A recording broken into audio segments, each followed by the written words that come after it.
డబ్బు, అనారోగ్యం, ఉద్యోగం, వ్యాపారం, అప్పులతో బాధపడుతున్నారా? మీకోసమే లాంచ్ యువర్ ఫ్యూచర్ ప్రోగ్రామ్.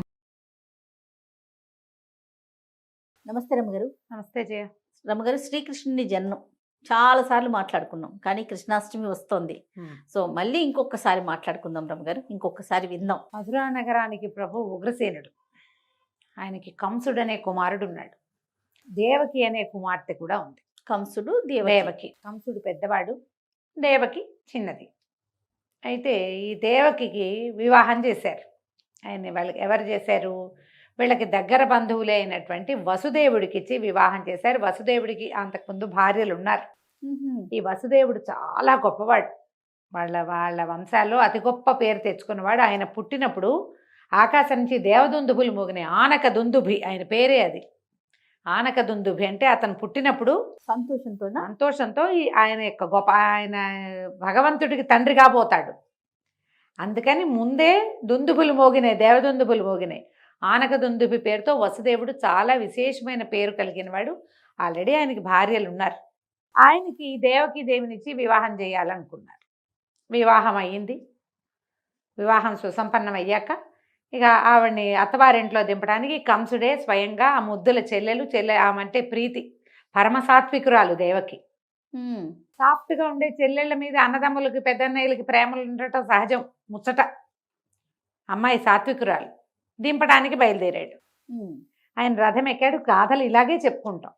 నిజానికి యువరాజు ఆయన రథం తోలవలసిన అవసరం లేదు. చెల్లెల మీద ప్రీతితో ఆ బావ గారి మీద ఉన్నటువంటి పరమ ప్రీతితోటి బయలుదేరాడు. బయలుదేరితే ఆకాశవాణి వినపడింది.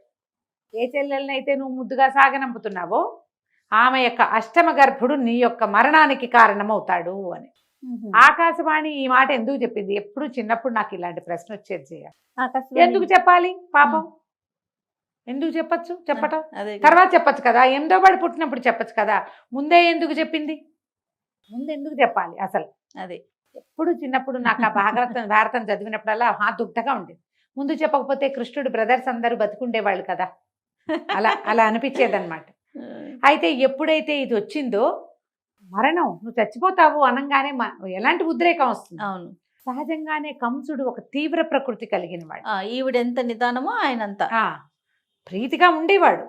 మానవ లక్షణాలు ఉన్నాయి, కానీ అతను ఒక కాలనేమి అనే ఒక రాక్షసాంశతోటి జన్మించాడు అతను. ఈ ఆయనలో నుంచి ఆ దానవ గుణం, రాక్షస గుణం బయటకు వచ్చేసింది. ఆ చెల్లెల్నే చంపేద్దాం అనుకున్నాడు. చెల్లెలే తన మరణానికి కారణమయ్యే పిల్లవాడిని కనబోతుంది. అందుకని దీన్నే చంపేస్తే ఇక అది ఉండదుగా అని ఆ చెల్లెల్ని చంపుదామని అనుకున్నాడు. అనుకుంటే వసుదేవుడు బతిమలాడాడు, వద్దు, కొత్త పెళ్లి కూతురు, నీకు చెల్లెలు, అష్టమ గర్భుడు కదా నేను ఇబ్బంది పెట్టేది, ఆ పిల్లవాడిని నీకు అప్పచెప్తా నేను అని, పిల్లల్ని నీకు అప్పచెప్పేస్తాను, పిల్లల్నే నీకు అప్పచెప్తా, వదిలేసేయమన్నాడు. ఇక కొత్తగా పెళ్ళయింది, ఇంకా భర్తతోటి కాపురం చేసిన పిల్ల కాదు, అప్పుడే ఇంకా అత్తవారింటికి వెళ్తోంది. సరేననుకున్నాడు. సరేనని వదిలిపెట్టాడు. వాళ్ళు వెళ్ళారు వాళ్ళ ఇంటికి. వెళ్తే 4 రోజులకి నారద మహాముని వచ్చాడు. నారద మహాముని వచ్చి ఏమన్నాడు? నువ్వు వదిలిపెట్టేశావు, వాళ్ళు ఎక్కడో ఉంటే పిల్లల్ని దాచేస్తే, ఒక పిల్లాడు 8వ వాడు నిన్ను చంపుతాడంటే ముందు వాళ్ళంతా వాడికి సహాయం చేయరా? ఇలాగ వదిలేసావని, ఎందుకు వదిలేసావని ఆయన లోపల ఉన్నటువంటి ఆ రాక్షస గుణాన్ని రగిల్చి వదిలిపెట్టాడు. ఈ లోపల దేవి గర్భవతి అయిందన్నారు. ముందు భార్యలకి సంతానం లేదు వసుదేవుడి ఇంట్లో. సంతానం కోసమే దేవకిని పెళ్లి చేసుకున్నాడు ఆయన. అయితే ముందు పిల్లలు కలిగారు, ఒక పిల్లవాడు కలిగాడు. ముందు పిల్లల్ని బతికించి ఉంచితే తమ్ముడికి సహాయం చేస్తారు వాళ్ళు. కాబట్టి ఆ పుట్టిన పిల్లవాడిని పుట్టినట్టు చంపేశాడు కంసుడు. రాక్షస గుణం ఒక్కసారి చెడ్డ పని చెయ్యనే కూడదు. ఒక చెడు మన లోపల నుంచి బయటికి రానేకూడదు. ఒకటి వచ్చిందో దాని వెనకాల పుట్టగొడుగుల్లాగా అన్నీ వచ్చేస్తాయి బయటికి. ఇతను ఈ భరించలేని తనంతో ఎవరితోటైనా మాట్లాడితే తనని సపోర్ట్ చేసే వాళ్ళతోటే మాట్లాడాడు. ఈయన అనుచరగణంలో తీవ్ర ప్రకృతి ఉన్న వాళ్ళు చాలా మంది ఉన్నారు. ఈయనలాగానే రాక్షసాంశ కలిగిన వాళ్ళని గుర్తించాడు ఆయన. వాళ్ళని చేర్చుకున్నాడు తన దగ్గర. అందరూ రాక్షసాంశతోటి జన్మించిన వాళ్ళందరినీ దగ్గరికి చేర్చాడు. ఈ ఒకటి సంతానాన్ని సంహరించుకుంటూ వచ్చాడు. భూలోకంలో అకృత్యాలు పెరిగిపోతున్నాయి. శిశువంతా వీడు మామూలు వాడు కాదు, పసిబిడ్డల్ని చంపేవాడు. తండ్రి కేకలేశాడు. ఓ తండ్రి ఒప్పుకోలే, ఇట్లా చేయటం తప్పన్నాడు. తండ్రిని చెరసాల్లో పెట్టి తను రాజైపోయాడు కంసుడు. కంసుడు రాజవంగానే ఆయన చుట్టూతా చేరినాయి కదా రాక్షస గణాలు, అవన్నీ పెచ్చు పెరిగిపోయినాయి. క్రమంగా భగవంతుడికి విరోధంగా వచ్చేసింది వాళ్ళలో ఆ రకమైన గుణం. ఇప్పుడు ఒక చెడ్డ వచ్చాక దాంతో ఎక్కడ ఆగుతుంది? అంతే, ఒకదాని తర్వాత ఒకటి వస్తూనే ఉంటాయి. ఈ దేవకీదేవి సంతానాన్ని మట్టు పెట్టడం అన్న ఒక్క ఆలోచనతో ఆగకుండా అన్ని రకాల పదునులు వచ్చేసినాయి ఆయనలోంచి. అన్ని పక్కల నుంచి పర్ణికలాయ్ అంటారు, అన్ని పక్కల నుంచి వచ్చేసినాయి బయటికి. ఓకే. వచ్చేసి తీవ్ర ప్రకృతి కలిగిన వాడు, తన మాటకి ఎదురాడిన వాడిని చంపేయటం, వాడంతు చూడడం, వాళ్ళని పరగణాల్లో లేకుండా చేసేయటం, క్రూరుడుగా ప్రవర్తించడం మొదలుపెట్టాడు. ఈ తండ్రిని జైల్లో వేసేసరికల్లా ఇంకా అతనిలో క్రూరత్వం పెరిగిపోయింది. అతని పక్కన తానా తందాని అనేవాళ్ళంతా మనుషులు కాదు, అందరూ రాక్షసులే. కథ ఇట్లా ముందుకెళ్ళింది. అయితే వసుదేవుడికి ఇంకా ముందు భార్యలు ఉన్నారు కదా, వాళ్ళలో రోహిణి ఆయన పెద్ద భార్య పట్టమహిషి. ఆమె ఒకసారి వెళ్ళని చూడ్డానికి వచ్చింది. వచ్చేసరికల్లా సరే ఆమె వస్తూ ఉంటే ఆ సంతానం లేని బాధ, కలుగుతున్న సంతానం ఇట్లాగా సర్వనాశనం అయిపోవడం, పిల్లల్ని పుట్టినట్టు చంపేస్తున్నారు కదా. ఈ 6వ సంతానం కలిగిన తర్వాత దేవతలందరూ ఒక చోటకి చేరారు విష్ణుమూర్తి దగ్గరికి. అయ్యా, నువ్వు పుట్టవలసిన సమయం ఆసన్నమైంది. ఇక భూలోకంలో రాక్షస ప్రవృత్తి కలిగిన వాళ్ళంతా ఒక చోట చేరారు. ఈ కాలనేమి అంశతో జన్మించినటువంటి కంసుణ్ణి నువ్వు చంపాలి. నువ్వు ఎట్లా అవతరిస్తావు, ఏం చేస్తావు అని అడిగితే అప్పుడు ఈయన ఏమన్నాడు, నేను దేవకి అష్టమ గర్భంలోనే జన్మిస్తాను. అయితే నాకు సహాయంగా ఉండడానికి, నాకు సహాయం చేయటానికి ముందే ఈయన ఆదిశేషువు ఆ 7వ గర్భుడుగా జన్మిస్తాడు. 7 అండి? 7. అయితే ఈ 7వ గర్భంలో ఆదిశేషుడు జన్మిస్తే పుడితే వీడు చంపేస్తాడు. పుట్టకూడదు. గర్భస్థ శిశువుగా లోపల పిండాకృతిలో ఉన్నప్పుడే దీన్ని సంకర్షణ చేసి ఇక్కడి నుంచి లాగి ఇంకొక గర్భంలోకి పెట్టాలి. ఎవరు చేయాలి అని చెప్పి అప్పుడు యోగమాయని పిలిచాడు ఆయన. ఈ యోగమాయని పిలిచి సప్తమ గర్భంలో 7వ గర్భంలో ఉన్నటువంటి శేషుణ్ణి రోహిణీ గర్భంలోకి మార్చు. నువ్వు వెళ్ళి నాతో పాటు యశోదాదేవి గర్భంలో జన్మించు. ఈ గర్భాన్ని ఇక్కడి నుంచి మోసుకెళ్ళి అక్కడ పెట్టటము నీ పనే, మళ్ళీ అక్కడ పుట్టడం కూడా నీ పనే. యోగమాయ మళ్ళీ అక్కడ జన్మిస్తుంది యశోద గర్భంలో. ఇలా ఆజ్ఞ ఇచ్చాడు. సరే, దేవతలందరూ సరేననుకున్నారు. దేవకీదేవి 7వసారి గర్భం ధరించింది. 7వసారి గర్భం ఆవిడ 5-6 నెలలు 4-5 నెలల గర్భవతిగా ఉండగానే ఈ రోహిణీదేవి వచ్చింది. యోగమాయ తన మాయతోటి ఈ దేవకి గర్భంలో ఉన్నటువంటి శిశువుని రోహిణీ గర్భానికి మార్చేసింది. ఎప్పుడైతే తన గర్భంలోకి శిశువు భర్త ఇది లేదు, సంపర్కం లేకుండానే ఆయన జైల్లో ఉన్నాడు, ఆయన బంధించి ఉంచాడు కదా ఇతను కంసుడు. వీళ్ళని ఏం చేశాడు, తను కన్న స్థలంలోనే ఉండటానికి వీలుగా ఒక భవనంలో ఉంచి దాన్ని కట్టుదిట్టం చేశాడు. అక్కడికి ఎవరైనా వచ్చి చూడగలరు తప్పిస్తే ఇంక అక్కడ ఉండడానికి దానికి ఏ అవకాశము లేదు. ఒక రకంగా చెరసాల, అది జైలు. బృందావనం కదా? బృందావనం కాదు, మధురలోనే ఉన్నారు ఒక పక్కన చెరసాల్లో. సరే, ఈవిడ వస్తే ఈ గర్భంలోకి ప్రవేశపెట్టబడింది. ఎప్పుడైతే తనకి గర్భచిహ్నాలు కనపడ్డాయో ఆవిడ ఏం చేసింది, ఇంకా తమ రాజ్యంలో తమ ఇంటి దగ్గర ఉండకుండా ఈయనకి వసుదేవుడికి బాగా ఆప్తమిత్రుడైనటువంటి నందుడి దగ్గరికి వెళ్ళిపోయింది. ఈ నందుడు ఒక యాదవ వంశానికి చెందినవాడు. ఈ వసుదేవుడు కూడా యాదవులే, వాళ్ళు యాదవ వంశానికి చెందిన వాళ్ళే. వాళ్ళకేదో దూరపు బాంధవ్యమే కాకుండా స్నేహం ఎక్కువ. వాళ్ళు ఒక చిన్న గొల్లపల్లెలో ఉంటారు. అక్కడికి ఈ వెళ్ళింది. ఈ వెళ్ళిపోయి ఈ పిల్లాన్ని రేపల్లె అంటారు. రేపల్లెలో ఆ రేపల్లెకి వెళ్ళిపోయింది రోహిణి. వెళ్ళిపోయి నేను గర్భవతిని, నన్ను నీ దగ్గర ఉంచుకోమని చెప్పి వాళ్ళ ఇంట్లో ఉండిపోయింది. ఆవిడ అక్కడే ఉంది, ఆయన రక్షణలో ఉంది. సప్తమ గర్భం ఏమైంది అంటే గర్భపాతం జరిగిపోయిందని దాదులు వాళ్ళు వచ్చి కంసుడికి చెప్పారు. ఎటాకు చచ్చిపోతానని ముందే భయపడిపోయినట్టున్నాడు వాడెవడోనని వీళ్ళంతా రాక్షసులందరూ నవ్వుకున్నారు, సంతోషపడ్డారు. 7వ గర్భం నిలవల, స్రావం అయిపోయిందని వాళ్ళ లెక్క ప్రకారం స్రావం అయిపోయింది. అసలేం జరిగింది, ఆయన పోయి వెళ్ళి అక్కడ ఆ గర్భంలో పెరగటం మొదలుపెట్టాడు మానవ శిశువుగా ఆదిశేషుడు. 8వసారి గర్భవతి అయింది. ఈసారి ఆ 8వ గర్భానికి అప్పటిదాకా ఈయనకి దుశ్శకునాలు భయాలు కలగల.